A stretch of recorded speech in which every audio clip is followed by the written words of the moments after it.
tell you when it switches over. Okay, hello everybody. This is Peter Soul from the 448 Zelda Marathon. I'm by myself again. Ryan Adams isn't here with me because I'm on vacation. But I'm going to do another segment of this speed run.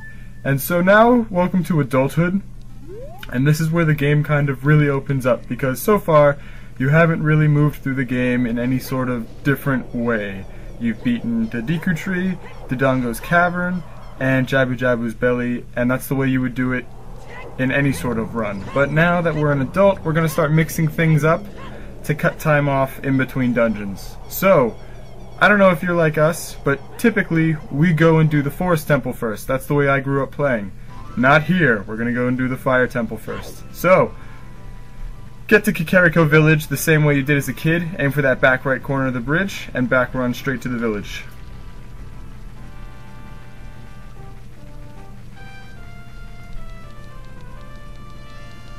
And once you're there, you're going to head straight for the graveyard.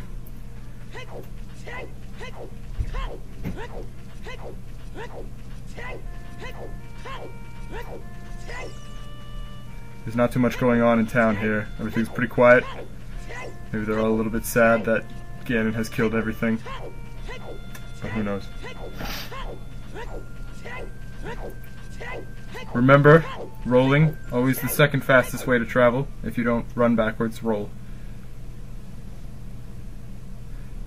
And this should be your first trip to the graveyard, so enjoy your nice little overhead view. And go to the grave in the first row with the flowers. This is something you can do as a kid, but there's no need to, so we're doing it now. Go ahead and kick open the little chest, and get your shield. Very nice.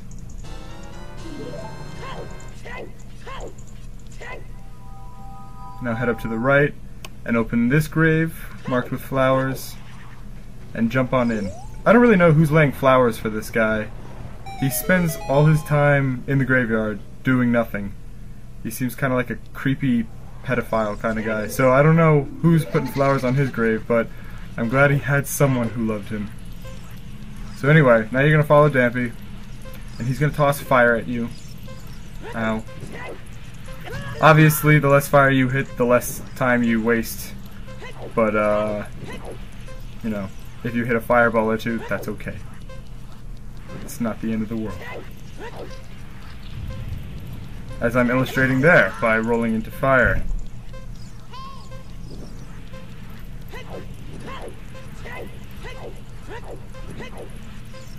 Odds are, if you're speedrunning this game, you've probably got the route through this little maze memorized, so all you really need to worry about is not catching the fire. If you lose him, it's okay. There's a good break at the end where he gives you time to catch up. So, or you can just follow the fire. That works too.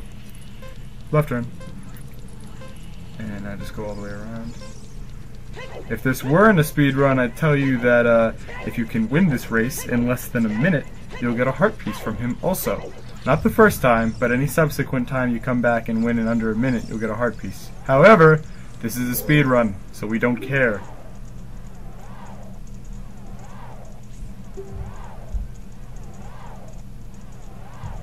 And now you will get another really cool item. Now, I played this game as a kid and I was like, oh, the hookshot, that's kind of nifty. But now that I'm like 21 years old, you really kind of look at the hookshot and you realize that it's totally awesome and also physically impossible. So that's kind of sad, because it would be awesome to have one in real life. It totally would.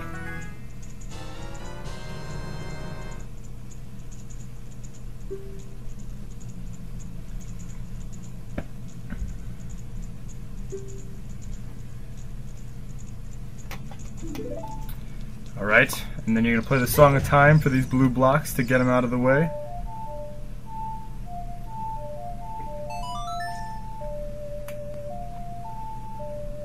And there they go.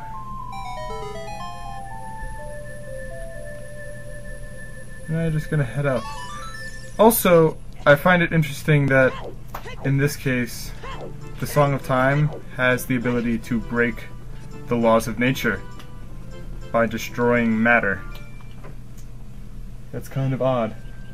Kind of odd. Anyway, head out of the windmill. You don't want to talk to the guy. You don't need the Song of Storms. Awesome as that tune and jingle is. And now you're going to head up these stairs. And you're going to head up the mountain. And in case you're wondering why we didn't pause to get the Song of Storms, it's because we're not getting the Lens of Truth. So, that's why we don't need it, because that's the only time you really need the Song of Storms. So go ahead and back run up these hills.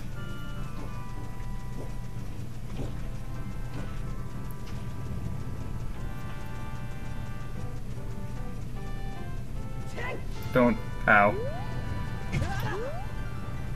Obviously you want to avoid getting plowed by the giant rocks, but sometimes it happens.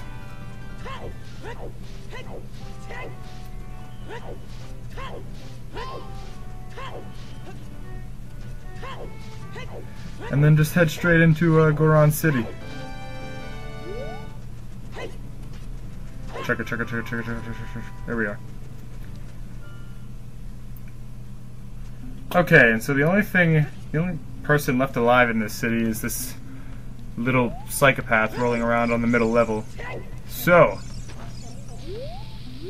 since we don't have the bow and arrow, which makes this little thing that you're trying to do to stop him extremely easy, you're gonna have to time throwing a bomb flower at him, which sometimes is a little bit time consuming. It just takes practice. But the best way is just to pick up a bomb, run towards him, throw the bomb, and then just hope for the best.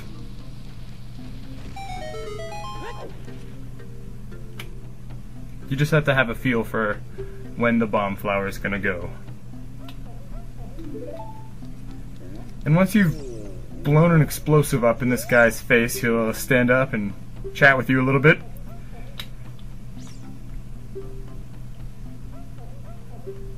I really feel bad for this kid, because every time we start a new file, we always pick bad names, like Fast448, and Sex, and things like that.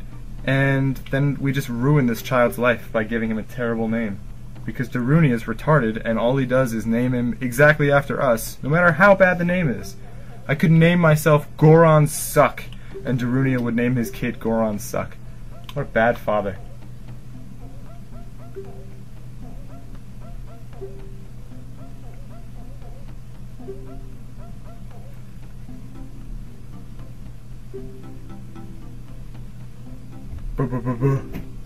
So, talk to him.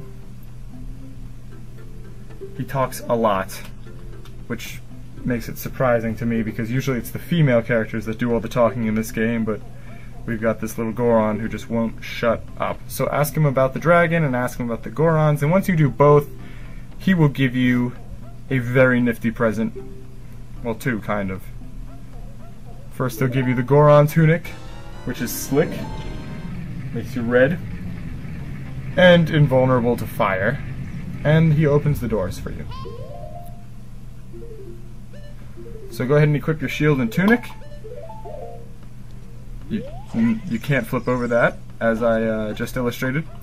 Jump on down, go back to Darunia's chamber, and pull out the big rock that he used to stand in front of.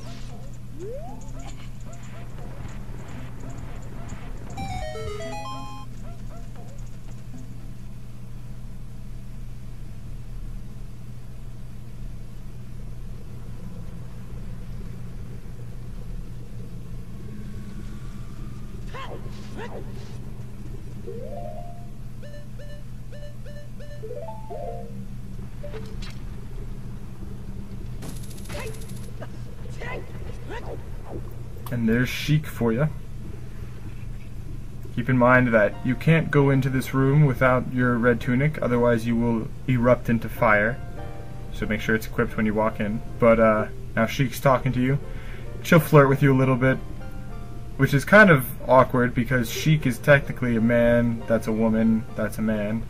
So, you know, that's cool. But you do learn this very nice little jingle.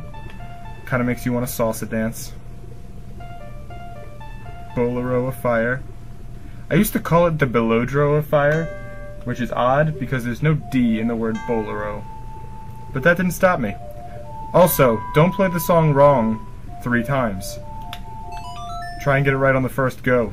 Saves time.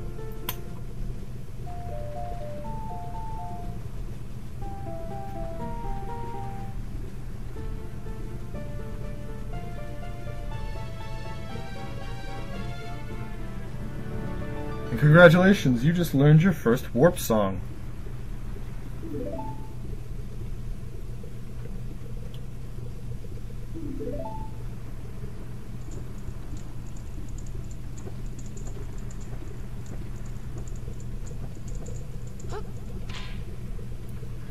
And she does her disappearing thing. So, head straight to the temple. Right in here. You can hop forward and grab the ladder to avoid damage. I did not grab the ladder, but if you do grab the ladder by holding forward, you will not get hurt. And now you're in the fire temple, and we're going to save it and pick up at the next segment next time. Alright guys, see you later.